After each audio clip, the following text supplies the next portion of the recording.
J'y vais? Ouais. Je commence. Bonjour, alors je m'appelle Hugo Bernalici, je suis député de la 2e circonscription du Nord, membre du groupe de la France Insoumise et également commissaire aux lois.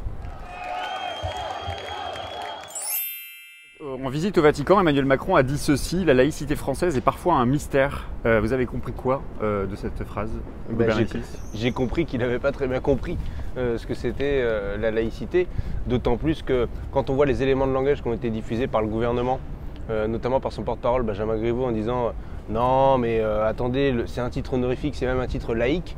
On voit qu'il y a une embrouille sur le mot laïque qui a deux sens. Il y a laïque au sens de la laïcité, c'est-à-dire la séparation des églises et de l'État et de la loi de 1905, et laïque chez les religieux, enfin en tout cas dans l'église catholique, c'est les gens qui n'ont pas de titre particulier au sein de l'église.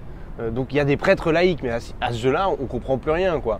Donc effectivement, c'est plutôt la pensée d'Emmanuel Macron qui reste un mystère, ou alors il est plutôt peut-être dans la veine d'un Nicolas Sarkozy qui pense qu'il faut remettre du religieux dans la société pour refaire sens et refaire du lien social. C'est avec quoi on pense qu'il n'y a pas d'enjeu là-dessus et qu'il faut plutôt redonner envie de perspectives collectives communes plutôt que de faire de la religion l'opium du peuple pour contenter tout le monde.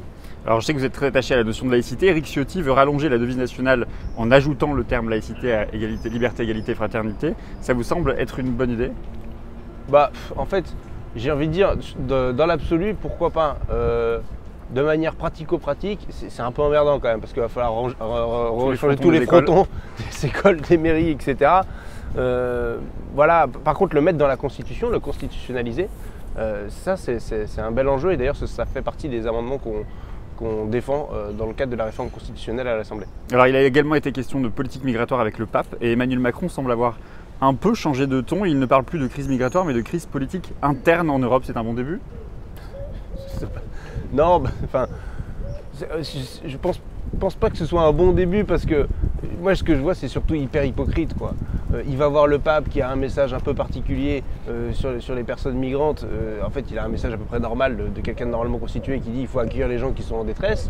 Il dit c'est un problème de politique interne, et on voit qu'il y a un deuxième bateau qui passe devant nos côtes et qu'on fait encore les divas à dire ah non mais il faut peut-être pas qu'on l'accueille, etc. Même si les Corses veulent les accueillir. Enfin, c'est quand même navrant. C'est un problème de politique interne à la tête d'Emmanuel Macron aussi, pas que interne à l'Europe. Donc moi je trouve ça un peu extraordinaire de ce jeu d'hypocrite en permanence, d'aller se faire chanoine de Latran et de laisser des migrants aller jusqu'en Espagne par ailleurs dans le bateau, dans l'Aquarius. C'est dingue, on est à un niveau d'hypocrisie extraordinaire, parce qu'il dit oui mais vous inquiétez pas, il y a des agents de l'OFPRA en Espagne. Non mais c'est ridicule. Alors, vous êtes ridicule. Justement pour l'Aquarius comme pour le Lifeline, il a annoncé qu'il allait accueillir en France un certain nombre de réfugiés, mais il a surtout condamné l'organisation, l'ONG, en l'accusant de faire le jeu des passeurs. Qu'est-ce que vous en pensez? C'est un débat qui est ancien, c'est pour ça d'ailleurs que l'Union européenne a négocié avec les gardes-côtes libyens justement pour empêcher les ONG d'aller jusque les côtes libyennes. Et donc l'idée était de dire, pour éviter qu'elles soient suspectées de prendre des migrants et de faire le jeu des passeurs, on leur a dit allez plus loin dans les eaux territoriales. Nous on s'occupe avec les gardes-côtes libyens de faire en sorte qu'il n'y ait pas de départ. Et éventuellement si les ONG sont là et récupèrent des gens à la mer, tant mieux, ça leur évitera de mourir. Enfin, c'est quand même ça la situation là. Donc quoi? Alors ils vont sauver des gens qui effectivement sont poussés à l'eau par les passeurs, ils vont les sauver, donc ils font le jeu des passeurs? Non, je pense qu'ils font le jeu de sauver la vie de gens qui sinon mourraient. C'est pas plus compliqué que ça. Comment on se prépare selon vous à accueillir justement l'immigration climatique qui nous attend dans 50 ans, voire un siècle? On parle de 150 millions de réfugiés climatiques. On se prépare pas. Mais comment on s'y prépare justement? Pour l'instant on ne s'y prépare pas, et c'est ça tout le problème. C'est-à-dire que pour un défi qui n'est pas un défi majeur au sens du nombre de personnes à accueillir là à l'heure actuelle, qui est un défi humanitaire, mais pas un défi majeur en termes de déplacement de population, parce que la plupart des migrations se font quand même entre pays du Sud, c'est difficile de se projeter, de se dire qu'il y aura des millions de déplacements. Donc clairement, s'y préparer, c'est déjà peut-être essayer de ralentir le changement climatique, premièrement. Et deuxièmement, il faut planifier ça, et peut-être que renforcer l'ONU et faire ça sous l'égide de l'ONU et anticiper, c'est peut-être la bonne méthode. Mais pour l'instant, on en est quand même à des années-lumière. Alors l'Europe, il en sera question dans un an. Est-ce qu'on peut échapper à un débat entre libéralisme libéral version Merkel et Macron d'un côté et nationalisme autoritaire version Italie, Autriche et Le Pen de l'autre côté? Oui, enfin j'espère qu'on pourra échapper à ça. avec... On voit bien quand même que c'est les termes du débat qui sont aujourd'hui posés.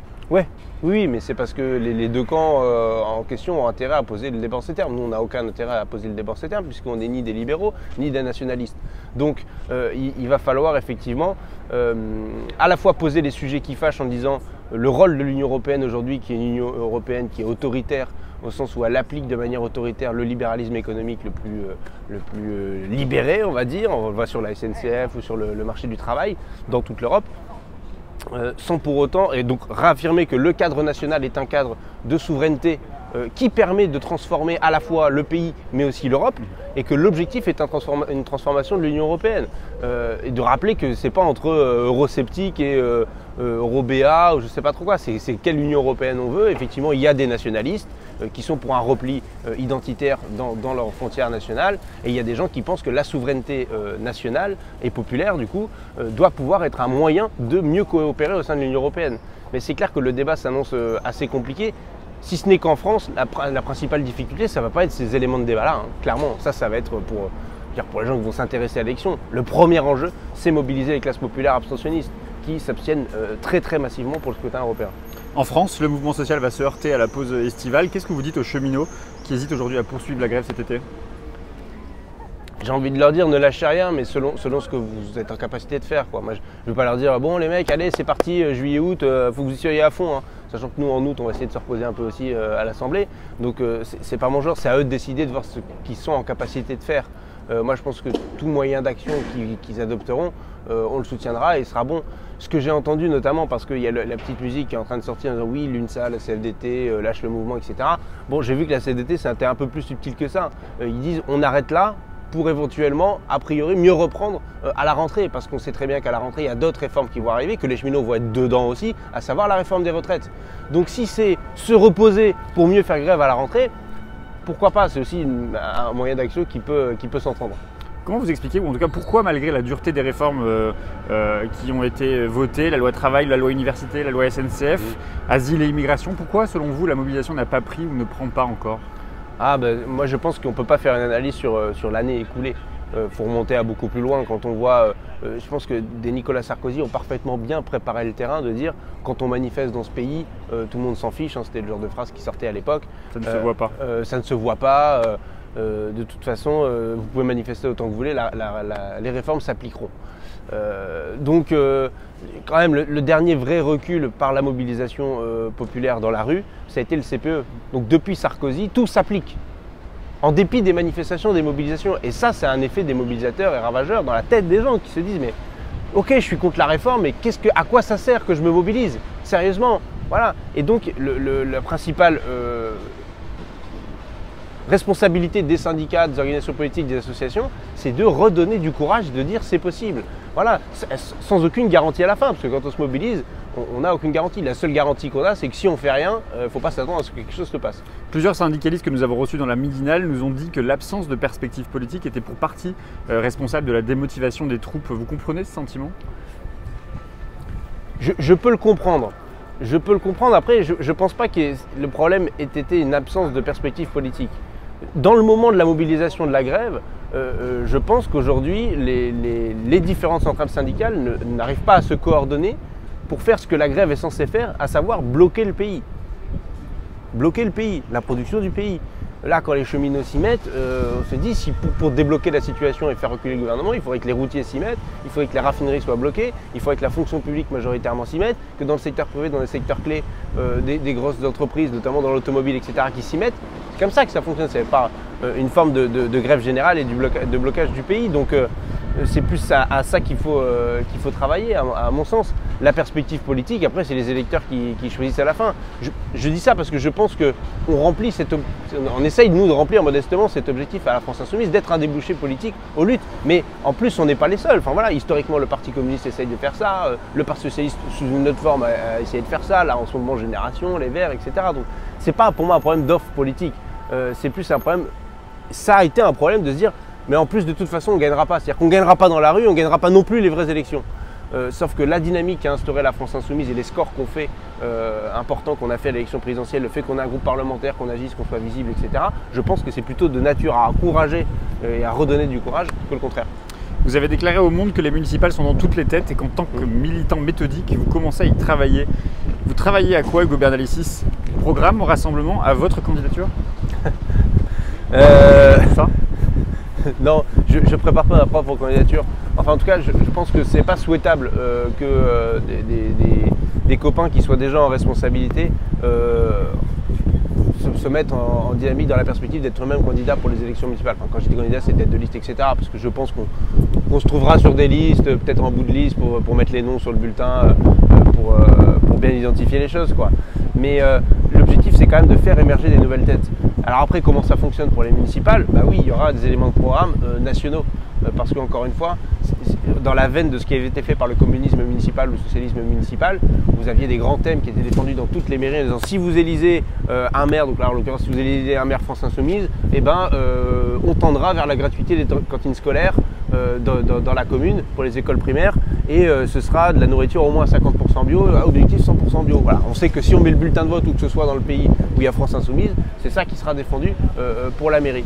Donc travailler à ces éléments forts qu'on va mettre en avant et puis commencer à constituer les listes, à trouver des leaderships locaux, à faire émerger des nouvelles têtes. Voilà comment ça se prépare une municipale. Après, il ne faut pas se raconter l'histoire. Il y a l'élection européenne entre les deux et dans un certain nombre de communes, les stratégies d'alliance au premier tour, on verra, mais au moins au deuxième tour, elles dépendront des résultats qu'auront fait les différentes forces politiques localement aux européennes.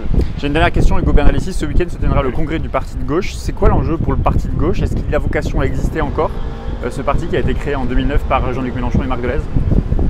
Ouais, je pense qu'il a vocation à encore un peu durer parce que pour moi les choses ne sont pas complètement mûres au sein de la forme mouvement qui est celle de la France Insoumise et qu'il y a besoin d'organisations structurées qui ont une certaine forme de permanence dans le mouvement et aussi des cadres de réflexion particuliers, une certaine discipline de l'action qu'on ne retrouve pas forcément dans le mouvement où il n'y a pas d'adhérents, il n'y a pas de... Pour moi, le parti de gauche a encore son utilité. Je ne dis pas qu'il a une utilité dans l'absolu pour toujours ad vitam aeternam. D'ailleurs, c'est bien ce pourquoi à la base moi je faisais partie de ceux qui quittaient le Parti Socialiste pour fonder le parti de gauche, pour mettre en place le Front de gauche, etc.